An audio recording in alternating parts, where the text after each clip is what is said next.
Hoy, bienvenidos a Cómo Cocinar. Hoy os traemos una receta súper saludable. Después de los huevos rellenos de ayer que estaban exquisitos, hoy traemos una receta que es súper healthy, como dice la mayoría de los millennials, ¿vale? Hoy traemos el gazpacho andaluz. Para esta receta los ingredientes son muy sencillitos. Tenemos agua, por si nos queda muy espeso, le echamos un poquito de agua. Tenemos vinagre, aceite, sal, ajo, pan, zanahoria, que ya os explicaré para qué es la zanahoria, tomate, la base del gazpacho, pimiento rojo, aunque parezca un tomate, pero es un pimiento rojo, pimiento verde y pepino. Bueno, primero vamos a proceder a coger y a trocear el pan, que lo vamos a tener en el fondo del gazpacho.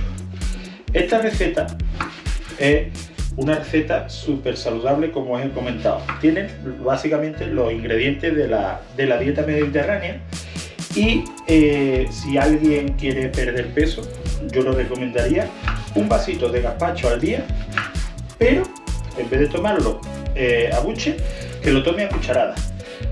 Evidentemente no tienes que añadirle ningún topping, como dicen los ingleses, que nosotros pues le decimos mijita en lo alto, otro pezoncito porque hay quien le echa al gazpacho un poquito de cebolla por encima o un poquito de pimiento verde.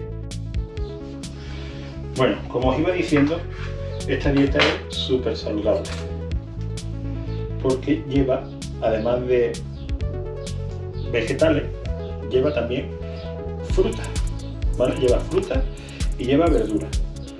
Y diréis, ¿fruta? Sí, el tomate es una fruta, a pesar de que lo tenemos catalogado siempre como una verdura, pero el tomate es una fruta. Bueno, ahora vamos a coger y vamos a echarle un pedacito de pimiento, ¿vale? Yo os recomendaría que esta parte de aquí blanca se la quitarais, porque eso le da mucha acidez al pimiento. Yo siempre que pillo un pimiento rojo, un pimiento verde, pues procuro quitarle todo lo que es esta parte de aquí que hay dentro, ¿vale? Porque eso le va a dar otro toque diferente. Bueno, cortamos el pimiento verde.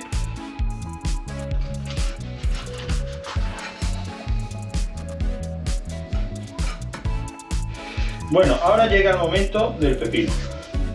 Os recomiendo siempre de pelar el pepino y luego lo cogemos y lo troceamos en 4 o 5 trocitos pequeñitos, lo suficiente como para que la batidora lo coja bien y no se nos estropee la batidora. El pepino a esta receta lo que le va a aportar es sobre todo frescor. Le aporta un toquecito de frescura y eso hace de que le guste a mucha gente. Yo personalmente prefiero con menos pepino.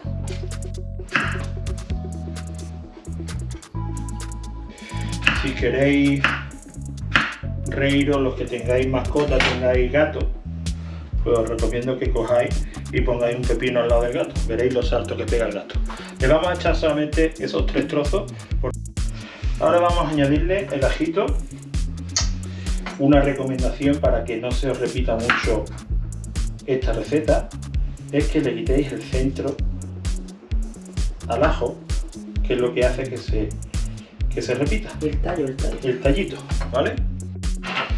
Ahora viene mi momento favorito y es el truquillaki.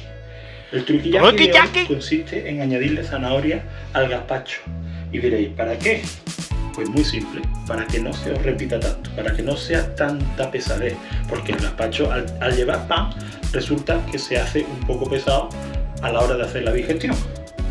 Sin embargo, si le añadimos una zanahoria, nos vamos a sentir un poco más ligeros. Bueno, llega el momento de batir los ingredientes. Antes de batirlo le vamos a echar como 3 cucharadas de aceite, ¿vale? Un poquito de vinagre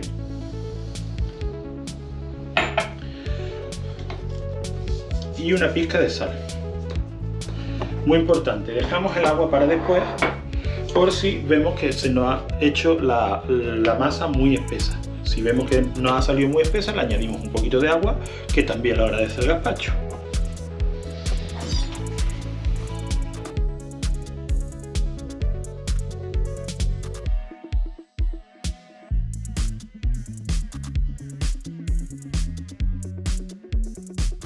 Bueno, ya hemos terminado nuestro gazpacho, nos ha salido un tono naranja más intenso de lo habitual, pero es debido también a la zanahoria, ¿de acuerdo? Solo quería deciros que esta receta es muy saludable, que os recomendaría que la tomarais todos los días del año, porque así tendríais vuestras piezas de fruta y de verdura del día. Y además, pues deciros que compartáis, que le deis a like, que espero que os gusten nuestros vídeos y que seguiremos aquí dando la matraca.